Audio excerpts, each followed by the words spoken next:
আসসালামু আলাইকুম। আশা করি সবাই ভালো আছেন। আজ আমার হাঁসের বাচ্চার বয়স 24 দিন। আজকে আমি এই বাচ্চাগুলোকে প্রথম ভ্যাকসিন দিব।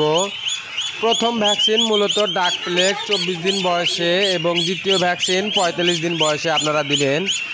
এই ভ্যাকসিন খুবই গুরুত্বপূর্ণ। এটা আপনারা খামার আকারে যারা হাঁস লালন পালন করবেন তারা অবশ্যই ভ্যাকসিন দিয়ে খামার করবেন।